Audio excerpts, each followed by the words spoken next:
María Paula Romo, ministra del Interior, en el inicio de este juicio político, por favor.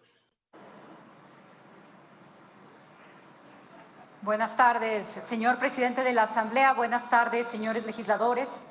Quiero empezar mi intervención agradeciendo la compañía de mis colegas y amigos, miembros del gabinete, la compañía del equipo del Ministerio de Gobierno y, por supuesto, la presencia del comandante general de la policía, el mando de la policía y señores y señoras de la unidad de mantenimiento del orden, que es exactamente la unidad, la parte de la Policía Nacional que enfrenta los problemas de orden público, que es de eso de lo que vamos a hablar esta tarde.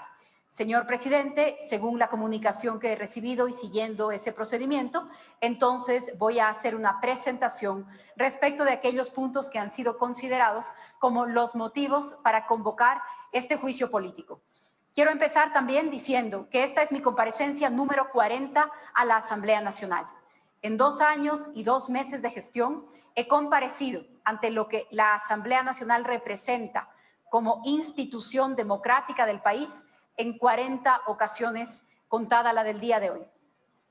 Vamos a hablar esta tarde, porque de esto se trata el juicio político, de los sucesos de octubre y de la respuesta que la Policía Nacional del Ecuador dio a esos sucesos, días terriblemente complejos y terriblemente violentos. Y creo que siempre es importante porque en algunas intervenciones y en algunas ocasiones parecería ser que estamos hablando de una práctica de la policía que no se considera dentro de un contexto.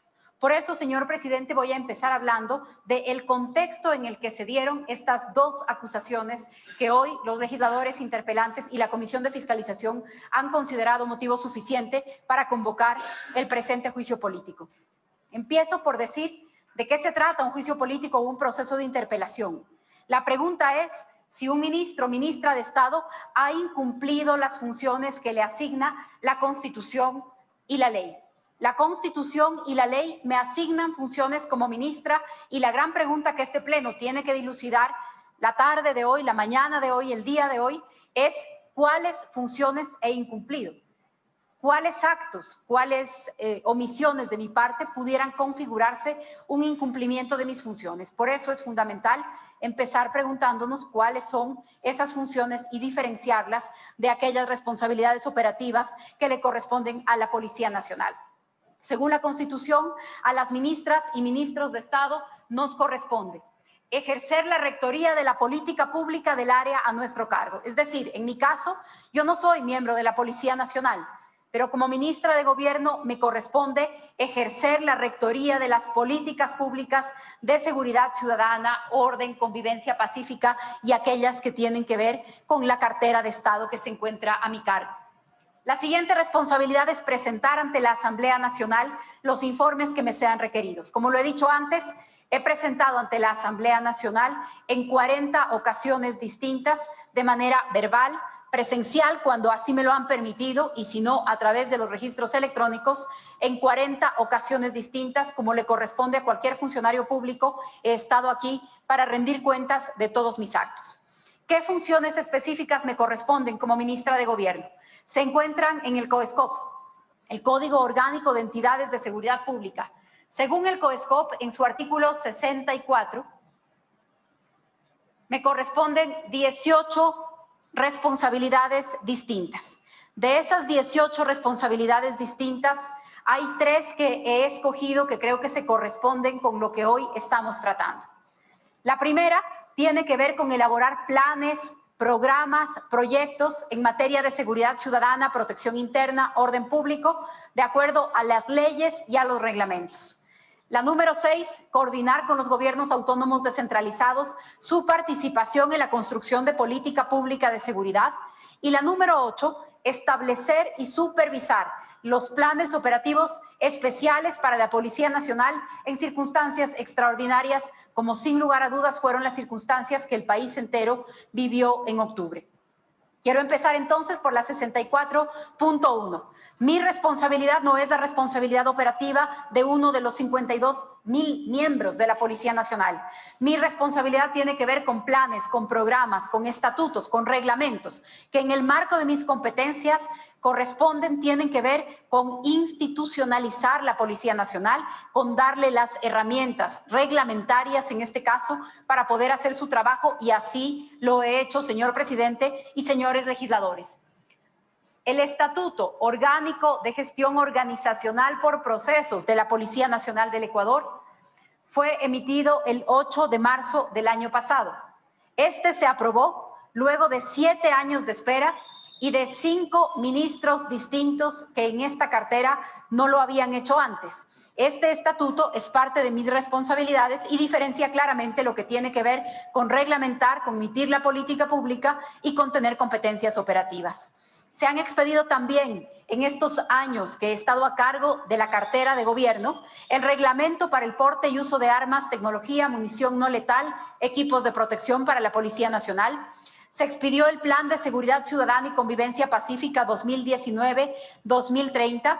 Es el primero en la historia del país que tiene una mirada integral de la seguridad, porque la Policía Nacional solamente es una parte de esa seguridad, pero la seguridad tiene que ver con la prevención, con la educación, con la rehabilitación, con la convivencia pacífica, y este plan tiene una mirada integral que además en los años 2019-2030 se articula con los Objetivos de Desarrollo Sostenible que en el Ecuador tienen carácter de política pública.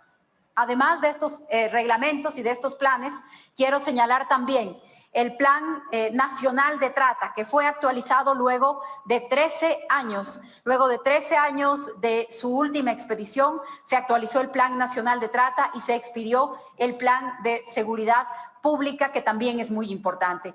Hay varios otros reglamentos que durante estos 2 años han sido expedidos: el reglamento de carrera de la Policía Nacional, el reglamento que también permite que los municipios, que las fuerzas de seguridad de los municipios puedan coordinar su participación en las políticas de seguridad. La siguiente función tiene que ver, está en el artículo 64, numeral 6, con coordinar con los gobiernos autónomos, cada uno en el marco de sus competencias, la manera en la que participan en la seguridad como esta tarea complementaria, como esta tarea integral. Hemos firmado, luego de muchos años de que los municipios fueron sacados de la discusión de la seguridad, fueron alejados de la discusión de seguridad, hemos recuperado esta tarea conjunta con las autoridades de distintos niveles de gobierno y de los gobiernos locales en el país. Hemos firmado con 137 de los 221 municipios del país, es decir, con el 62% de los municipios del país, convenios de seguridad para que cada uno pueda, en el marco de sus competencias, atender sus responsabilidades. La siguiente tarea, la siguiente función, la siguiente competencia, según el COESCOP, está en el artículo 64, numeral 8. Establecer y supervisar los planes operativos especiales para la Policía Nacional en circunstancias extraordinarias. Y octubre fue una circunstancia extraordinaria. Permítanme recordar entonces el contexto en el que estas directrices se emitieron, el contexto en que la Policía Nacional actuó. Y voy a hablar de algunas de las características generales, de algunos de los datos que nos recuerdan lo que fue octubre del año pasado. Lo voy a tratar de forma muy general porque todos nosotros fuimos no solamente espectadores, sino protagonistas, víctimas, porque el país entero fue sitiado, porque no hubo una sola ciudad del país que no viviera las consecuencias de la violencia y el caos que se desató en esos días. Entre el 1 y el 6 de octubre se anuncia un paro de transportistas y las primeras reacciones como consecuencia de una decisión política económica, la firma del decreto 883. Corresponde a otra discusión si es que ese decreto o esa política era la apropiada o era la oportuna. Solo quiero decir que para ese momento los únicos países de la región que mantenían esa lógica de subsidio eran Ecuador y Venezuela, en el marco de una gravísima crisis fiscal y de la necesidad de tomar decisiones para corregirla.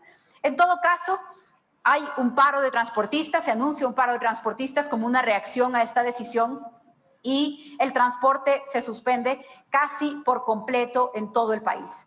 Esos días, el 3 de octubre, vemos las primeras muestras de violencia extrema, muy distintas a las que hemos tenido en un país en donde la movilización social o la protesta no nos es ajena, no nos es extraña, pero ese nivel de violencia sí resultaba muy extraño. El día 3 de octubre empiezan actos muy violentos. Tenemos personas que con bombas molotov, que con botellas llenas de gasolina encendidas, empiezan a atacar diferentes lugares. Un saqueo en Guayaquil en el que participan más de 3,000 personas en ese saqueo y un nivel de violencia que no tenía precedentes para quienes conocemos que en el Ecuador la movilización social no es algo que nos resulte ajeno. Quiero insistir en esto porque quiero también hacer una diferencia muy clara entre la protesta, entre la expresión, entre la diferencia, entre el reclamo que se le puede hacer a un gobierno en democracia y que nosotros hemos respetado y garantizado. Pero quiero poner un punto que separe eso de la violencia, el vandalismo, el ataque a la infraestructura estratégica del Estado, el secuestro, porque la protesta, porque la libre expresión, porque la diferencia democrática está protegida, por supuesto, y está garantizada, pero eso no implica la violencia, el vandalismo y la comisión de delitos. Y por eso es muy importante distinguir lo uno de lo otro. Ese día entonces, el 3 de octubre, también el presidente de la República, el presidente Moreno, decreta el estado de excepción a nivel nacional para poder responder esta situación de extrema violencia que empezaba ya a vivirse en algunas ciudades. Entre el 7 y el 9 de octubre vemos que la violencia sigue escalando, pero además de la protesta o del primer paro de transportistas, se suman particularmente comunidades indígenas, dirigentes indígenas que se movilizan hacia la ciudad de Quito y hacia otras ciudades de diferentes provincias del país. Y entonces lo que vemos ya es un estallido de violencia. Destrozos no solo en el centro de Quito, sino también en otras ciudades. Policías heridos y quemados, toma de pozos petroleros, son tomadas 8 gobernaciones distintas. Hay algunos intentos de toma de la Asamblea Nacional que la Policía Nacional, a través de su escolta legislativa, repele, por cierto, también usando bombas lacrimógenas. Tenemos marchas masivas en diferentes lugares, tenemos bloqueados 94 puntos viales distintos y eventos tan violentos y tan alejados de la protesta social como el ataque a un cuartel militar. En Quito, el cuartel militar de La Balbina, un rastrillo militar en donde hay armamento, fue atacado por la población. En esa, como en todas las otras circunstancias que vivimos durante los 11 días de extrema violencia, la respuesta de la policía fue la respuesta a un incidente de orden público, aún frente al ataque a un cuartel militar, aún frente al intento de asaltar un rastrillo militar, la policía utilizó fuerza disuasiva y en ningún caso armamento de dotación para repelerlo. Esto me parece muy importante porque no es lo mismo el tratamiento de una marcha que el ataque a un cuartel militar. Pero en la policía primó la prudencia, la mesura y los principios con los que se regula el uso de la fuerza. Entre el 10 y el 12 de octubre, las tensiones y la violencia siguen subiendo. Las noticias falsas, luego de una marcha pacífica el día 9 de octubre, provocan un estallido todavía más grande el día 10, que es exacerbado por un secuestro a policías y periodistas. Policías y periodistas son secuestrados en el ágora de la Casa de la Cultura y los medios de comunicación son obligados a transmitir en vivo horas de insultos, de vejación, de llamados a rebelarse contra el régimen constitucional que existía en el Ecuador, que existe en el Ecuador gracias a que esos intentos no prosperaron. Desde el ágora de la Casa de la Cultura fueron vejados policías, fueron vejados y secuestrados periodistas. Se hizo un llamado a cerrar los pozos petroleros, a atentar contra la democracia. Y eso fue lo que también esta comisión de fiscalización ha tomado en consideración para convocar el presente juicio político. Los secuestradores del 10 de octubre son quienes aportaron las pruebas de cargo por las que hoy yo respondo. Quienes no han respondido por el secuestro, por los incendios, por haber atacado la Contraloría, por haber tomado pozos petroleros a pesar de que existen sentencias, por haber interrumpido el flujo de agua potable en Ambato, por haber atacado 57 ambulancias, por haber sitiado a las distintas ciudades del país, por haber impedido que millones de ecuatorianos lleguen a sus casas, a sus trabajos. que puedan llegar siquiera a recibir atención médica en los casos en los que era necesario. Las personas responsables de esas jornadas fueron recibidas por la Comisión de Fiscalización y su palabra, la prueba que hoy convoca este juicio político. Eso es lo que pasó y es innegable que ahí tuvimos policías y periodistas secuestrados. Vimos también el ataque a la Contraloría, el ataque a Teleamazonas con un incendio que afortunadamente no provocó ni muertos ni heridos, pero que fue muy grave. El ataque a Ecoavisa, el ataque al comercio, robos, asaltos, ataques a pequeños comerciantes en diferentes ciudades del país y el 12 de octubre una movilización violenta, particularmente en la ciudad de Quito. En estos 11 días de crisis tuvimos 94 ejes viales cerrados, como lo he dicho hace un minuto, 24 unidades de policía comunitaria destruidas, 57 ambulancias atacadas. Nuestras ciudades estuvieron desabastecidas de alimento, de gas, de gasolina, de medicamentos y algunas incluso de agua potable. Más de 400 policías y militares fueron secuestrados durante esos días, luego de que el Consejo de Gobierno de la CONAIE firmara y publicara una instrucción para secuestrar policías y militares. Decía ese documento que entraran a territorio indígena, pero no sabíamos para esos días que territorio indígena también era la 6 de diciembre y Patria, que en el centro de Quito o en los barrios de Quito también iban a ser secuestrados policías y militares, o que podía, dentro de su PC en Pujilí, un grupo de policías, hombres y mujeres, ser víctimas del secuestro por parte de una comunidad. Ese secuestro duró 5 días, secuestro, porque según dice el Código Penal, cuando una persona es retenida en contra de su voluntad, se llama secuestro y es un delito. Más de 400 policías y militares fueron secuestrados en esos días. Más de 300 vuelos fueron cancelados. Y el país no solo tuvo inmensas pérdidas materiales, que suman más de 800 millones de dólares, pero sobre todo el país tuvo una gran pérdida en lo que tiene que ver con la cohesión social, pérdidas de vidas humanas, personas agredidas, personas que fueron víctimas de la violencia de esos días. Según el Ministerio de Salud, se atendió más o menos a 1.500 personas durante esas jornadas. De ellas, 500 fueron policías. Así que no estamos hablando de una policía que fue a atacar lugares pacíficos. Estamos hablando lamentablemente de enfrentamientos violentos y fuera de toda proporción a los que la policía respondió porque es su tarea y es su misión constitucional y legal. Los lineamientos y directrices que yo expedí fueron para este contexto. A través de un documento firmado el 3 de octubre, el día que el presidente de la República decreta el estado de excepción, cumplí con mi tarea, que no es la tarea operativa, que es la tarea de la política, que es la tarea de las instrucciones generales al nivel que me corresponde. Y en esas directrices decía claramente qué era la responsabilidad de la Policía Nacional, cuál era la responsabilidad de la Policía Nacional para esas jornadas en el marco del estado de excepción. Contribuir de acuerdo a sus competencias a precautelar la seguridad ciudadana, a mantener el control del orden público y la protección interna.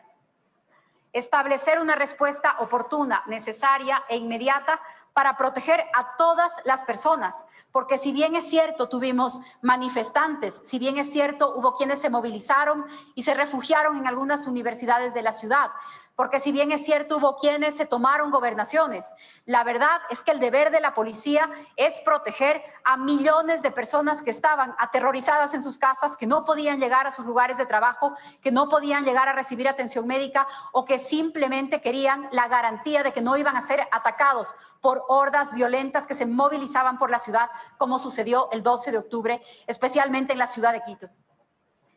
Adecuar rigurosamente el accionar policial al principio del uso progresivo de la fuerza. Esto también estuvo claramente escrito en las directrices que yo emití en esos días. La Policía Nacional es quien ejerce las competencias de ejecución operativa.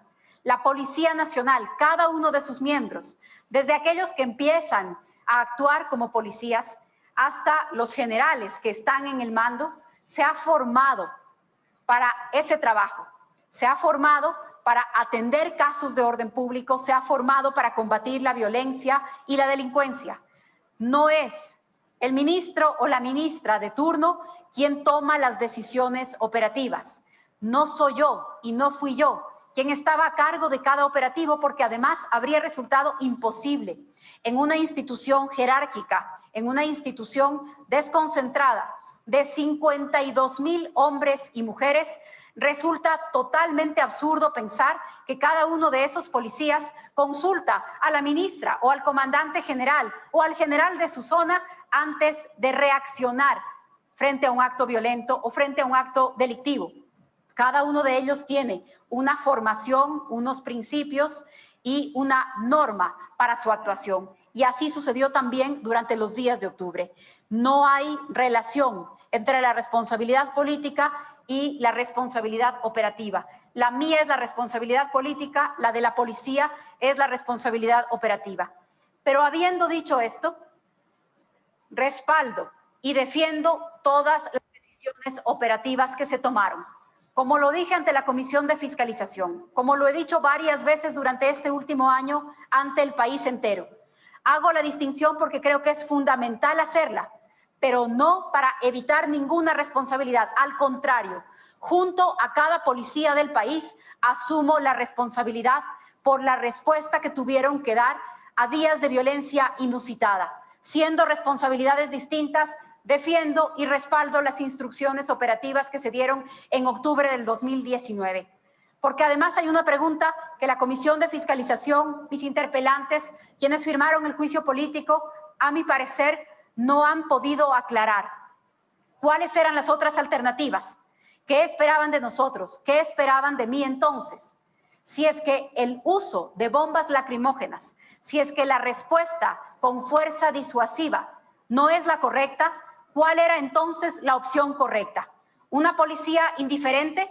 ¿Una policía que no haga nada frente a este estallido de violencia, frente al caos, frente a la anarquía? ¿O el otro extremo, una policía que no actúe con fuerza disuasiva, sino con fuerza letal? Cualquiera de las dos respuestas es peligrosa para la democracia. Pero también es peligroso para la democracia que se cuestione la legalidad y la legitimidad con la que la policía actúa. Esa es la propia definición del Estado. El Estado existe en tanto tiene el monopolio del uso legítimo de la fuerza. Y eso es lo que la policía representa. Cuestionar la legitimidad de la policía para imponer el orden, cuestionar la legitimidad de la policía para imponer la ley, cuestionar la legitimidad de la policía para intervenir en días como los que vivimos en octubre, pone en riesgo nuestra democracia. Esos días nuestra democracia se puso en riesgo, pero el mensaje de que la policía no tiene que hacer nada o el mensaje de una respuesta desproporcionada de la policía son también señales muy peligrosas para la democracia. Voy a pasar ahora, señor presidente, a los dos temas o a los dos supuestos sobre los que se levanta este juicio político. El primer supuesto, la primera causal de este juicio político tiene que ver con el uso de bombas lacrimógenas caducadas en contra de los manifestantes. Bombas caducadas. El material CS es material disuasivo. Se reconoce la posibilidad de usar este material en todos los tratados internacionales y en todos los convenios sobre cómo las fuerzas del orden pueden intervenir en este tipo de casos. Descarto entonces la discusión sobre el uso de este tipo de material que es fuerza disuasiva. Descartada esa discusión, el pretexto que algunos legisladores han planteado en este juicio político es que las bombas lacrimógenas se encontraban fuera del tiempo de su vida útil recomendada. Así es. Algunas de estas bombas lacrimógenas se encontraban fuera del tiempo de su vida útil recomendada. ¿Qué implica esto? Los efectos que ocasionan los cartuchos de los gases lacrimógenos en condiciones de buen estado de conservación, independientemente de la fecha de fabricación, producen los mismos efectos típicos fisiológicos en las personas y seres vivos que tomen contacto con el compuesto CS. Esto dice el informe de Santa Bárbara, empresa pública que produce este tipo de material en el Ecuador. Es decir, almacenados en las condiciones correctas, podrían producir el mismo tipo de efecto que otro material con sus mismas características a pesar de la fecha de caducidad. Pero hay que decir algo más. Si alguna afectación podría darse en estos instrumentos, si alguna afectación podría darse en este producto, no es una que resulte más perjudicial para los ciudadanos, sino al contrario, pierden efectividad, pierden toxicidad. La Comisión de Fiscalización ha dicho que el uso de estas bombas pone en riesgo a los más vulnerables. Esto no es exacto y solicito, señor presidente, y solicito a los miembros del Pleno de la Asamblea Nacional que consideren las opiniones expertas que han sido presentadas ante la Comisión y también en este momento ante el Pleno, porque quitar a la Policía Nacional la capacidad o cuestionar la capacidad para utilizar fuerza disuasiva va a tener consecuencias en el control que a la policía le corresponde realizar. No solamente esta discusión tiene que ver con octubre del año pasado, esta discusión tiene que ver con las capacidades de la Policía Nacional, con sus herramientas para actuar, con el respaldo que tiene la policía para actuar siempre en el marco de la ley, pero que cada vez va a ser más necesario porque nos enfrentamos a un escenario de creciente escalada del delito y la violencia, propio de las otras crisis que también estamos viviendo. Hay un informe más que fue presentado ante la Comisión de Fiscalización. El certificado de las empresas Cóndor en Brasil, que también fabrican este tipo de material. Y ellos certifican, ustedes pueden ver la nota en este documento, el uso del producto después de 5 años, eso fue lo que preguntamos, no causa daños a la salud, pero puede causar desviaciones en las especificaciones técnicas, pérdida de eficiencia o mal funcionamiento. No tenemos registro, señores asambleístas, señor presidente de la Asamblea Nacional, no tenemos registro de que ninguno de estos cartuchos haya, por mal funcionamiento, provocado algún problema a algún miembro de la Policía Nacional. Así como tampoco hay registros de que ningún ciudadano haya sido afectado más allá de las reacciones fisiológicas normales que tiene el gas CS en la población, aquí y en cualquier país del mundo, porque en todos este es material que la Policía Nacional usa para controlar el orden. Aquí están los 2 certificados con los que espero quede clara y también quede respondida la primera causal de este juicio político. Quisiera recordar también que en esos días tan difíciles un objetivo político estratégico, porque me mantendré en la hipótesis de que había quienes pretendieron un golpe de Estado durante esas jornadas. Un objetivo político estratégico era la toma de la Asamblea Nacional. La Asamblea Nacional no es solamente un edificio. La Asamblea Nacional es el símbolo del poder legislativo, el que representa la diversidad política del país. Por eso he insistido tanto, señor presidente, en que como ministra de Gobierno me correspondía responder a este juicio político ahí, porque como sede del Poder Legislativo es la muestra de que la democracia sigue funcionando, que las instituciones no fueron tocadas, y no fueron tocadas por la actuación de la Policía Nacional, que usó para sacar a los violentos de su edificio también bombas lacrimógenas. Y la Policía Nacional recibió su felicitación y su gratitud por eso, señor presidente de la Asamblea. El motivo que hoy me trae a juicio fue el motivo de felicitación de la escolta legislativa. El segundo supuesto de este juicio político es el uso de bombas lacrimógenas en centros de paz. Pasemos, por favor. Aquí yo tengo una preocupación también muy grande. Los interpelantes confunden los términos del derecho de la guerra, el derecho internacional humanitario, sus términos, sus conceptos, sus normas se aplican en casos de guerra. Y esta no fue una guerra. Por nosotros fue tratado como un conflicto de orden público y es en eso en lo que se basó toda la actuación de la Policía Nacional. Sin embargo, los interpelantes confunden los conceptos del derecho de guerra y pretenden asimilar el uso del material disuasivo con un ataque o bombardeo. Hablan de bombardeo a centros de paz. Hubo en el país en octubre centros de paz. ¿Cuáles eran entonces los centros de combate? ¿Cuáles eran los espacios de guerra? No podemos permitir que se instale en nuestro país, en nuestra sociedad, la idea de que cualquier tipo de protesta implica un enfrentamiento con este nivel de violencia. Lo que sucedió en octubre no puede volver a suceder y eso es algo en lo que todos deberíamos estar de acuerdo. Quito no podía dividirse en zonas de paz y zonas de guerra. Sin embargo de eso, una noche, de manera accidental, en las inmediaciones de 2 universidades en las que se albergaban los manifestantes, cayeron bombas lacrimógenas.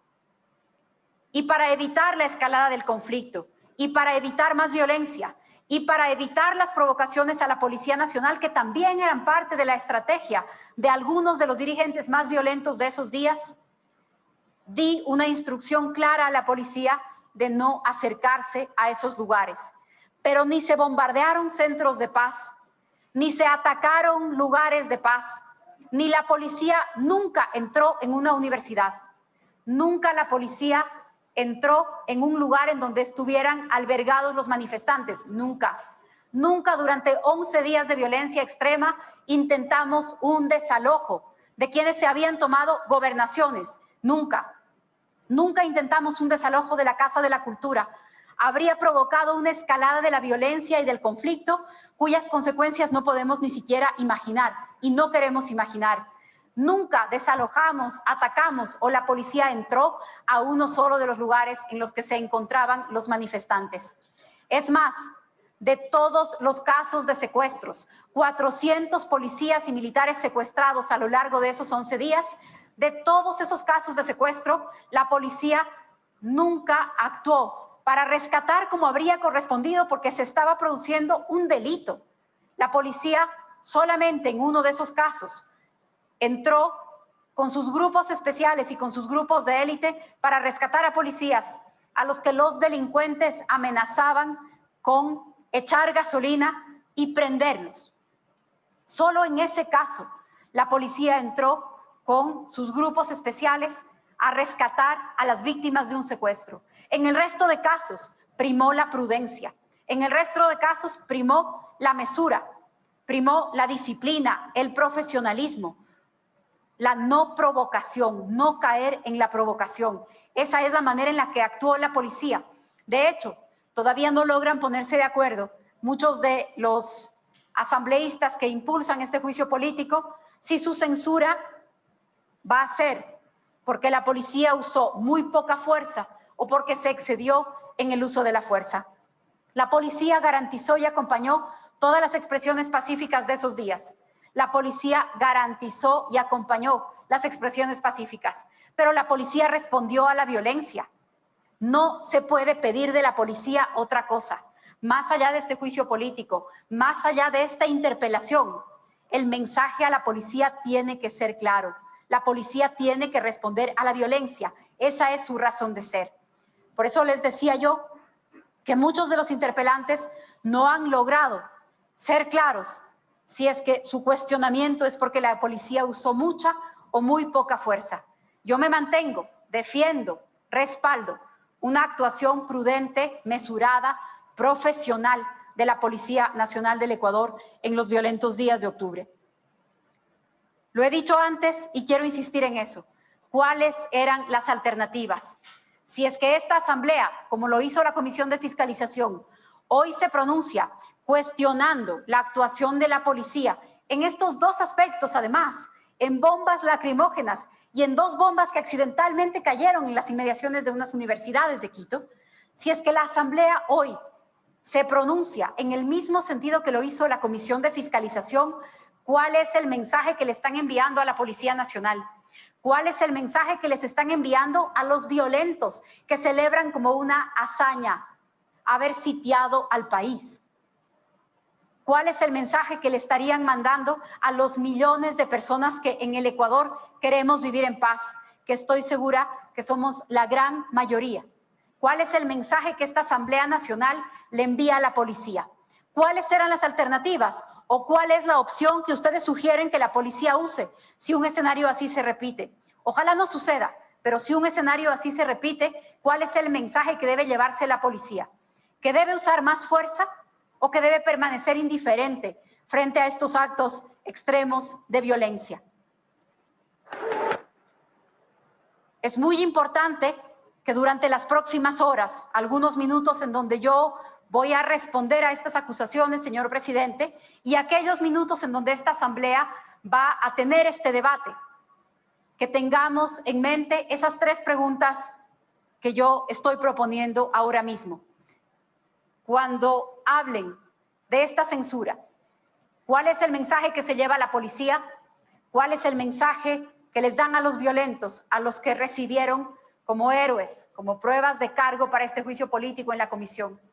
¿Y cuál es el mensaje que le dan a millones de personas que queremos vivir en paz y que queremos que la policía haga su trabajo? Y su trabajo es precisamente responder en las situaciones de caos y de violencia. Responder si un escenario así se produce. Responder si un escenario así se repite. Responder, por supuesto, con los principios de actuación proporcional, con el principio de necesidad, en el marco de la ley, porque la policía no actúa fuera de ella, pero no se puede esperar una policía indiferente, no se puede pedir una policía indiferente porque estaríamos poniendo en riesgo el Estado de Derecho y la democracia como la conocemos. Finalmente, señor presidente, señores legisladores, para culminar esta primera parte de mi exposición, quiero hablarles de las consecuencias que octubre tiene hoy.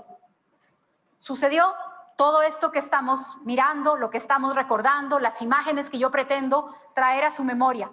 Han pasado 13 meses desde esos días, pero octubre del año pasado y sobre todo la impunidad judicial y política de octubre del año pasado tiene consecuencias hoy.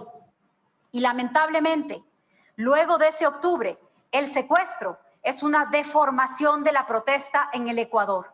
Una deformación de la protesta, porque defiendo y creo en la libertad de expresión individual y colectiva de los pueblos, porque defiendo y creo que cualquier persona, que cualquier grupo de personas pueden oponerse legítimamente a la decisión de cualquier gobierno, que esos actos y que esas protestas no incluyen la violencia, también es algo que creo y que defiendo.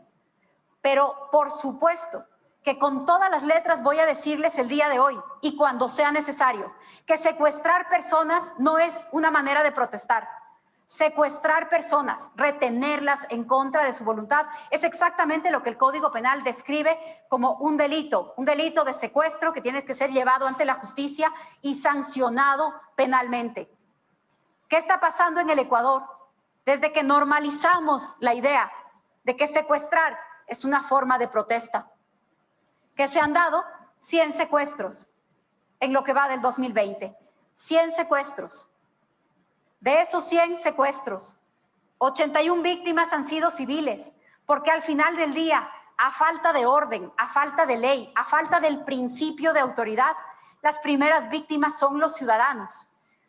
81 civiles han sido secuestrados, 15 policías y 4 militares durante estos meses del año 2020. Y quiero hacerles un llamado a que miren ustedes las provincias en que estos incidentes se han dado. A pesar de que los índices más altos de violencia y de delito en el país se encuentran en provincias de la región costa, los secuestros no se dan ahí, no este tipo de secuestros. En Imbabura, 27 casos. Tenemos en este momento un radiodifusor al que pretenden cobrarle por dejar en pie su antena, que ya sacaron, por supuesto, del terreno. El terreno le corresponde al radiodifusor y hay un conflicto con la comunidad que se encuentra alrededor, que ha retenido incluso su automóvil como una forma de negociar, entre comillas. Cotopaxi es la segunda provincia con más casos de este tipo. 24 casos de este tipo. Y así podemos seguir. Tungurahua, Sucumbíos, Pastaza, Morona Santiago, Chimborazo. Todas se relacionan directamente con las provincias más violentas, pero también las de más casos impunes en octubre del año pasado. Miren ustedes este caso. Huamboya, en Morona Santiago. En mayo de este año, un grupo de indígenas de Huamboya secuestraron e hirieron a 2 policías que acudieron a un llamado de auxilio por una riña. Los policías intervinieron porque fueron llamados y encontraron personas que se atacaban entre sí con machetes. La comunidad atacó a los policías por intervenir. por hacer su trabajo. Esto sucedió en la comunidad de San Rafael, en donde 30 personas agredieron a los policías, que lo único que hicieron fue acudir al llamado de la población para intervenir en un hecho de tal violencia. Ahora les quiero contar el último de estos casos, y se dio la semana pasada en Saquicilí, en Cotopaxi. Un policía que no portaba su uniforme, que estaba franco, que vestía de civil y caminaba a comprar su almuerzo, fue secuestrado por un grupo de personas que se oponen o que están molestos con las reglas de tránsito en el cantón. Y entonces, este policía que iba a almorzar, que no estaba entrando a ninguna comunidad, que no estaba tomando ningún procedimiento policial, simplemente que se dirigía vestido de civil a almorzar, fue tomado como rehén, fue secuestrado por un grupo de personas que en horas de la noche llegaron a apedrear la unidad de policía comunitaria de la zona y a negociar, nuevamente entre comillas, porque no es una negociación cuando hay un secuestrado, a decirle a la policía que a cambio de devolver a uno de sus miembros, que a cambio de devolver a uno de sus compañeros, iban a sacar sin consecuencias y en su vista, en su presencia, toda la señalética de tránsito del cantón, porque no estaban de acuerdo con ella. Y ahí ustedes ven la foto después de que la comunidad retira las señales de no parquear del parque de Saquicilí. Y para hacerlo, a vista y paciencia de la policía, tomó como rehén a uno de sus miembros que esa mañana iba a almorzar. Este no es el país en el que yo quiero vivir. Y no creo que sea el país en el que queremos vivir, en donde un grupo de personas pueda estar por encima de la ley, usando la fuerza de esta manera, secuestrando a quienes tienen la legitimidad y la legalidad para cuidar de todos nosotros. El mensaje que hoy se va a dar, señor presidente, y con esto quiero cerrar mi intervención, el mensaje que hoy la Asamblea va a dar es relevante no solamente por lo que tiene que ver con mi censura o no, es relevante porque han tomado un pretexto tan delicado como cuestionar la legitimidad de la Policía Nacional para actuar.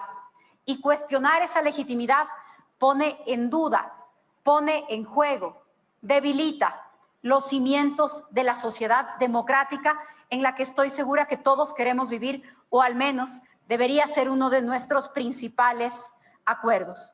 Con esto culmino la primera parte de mi presentación, señor presidente.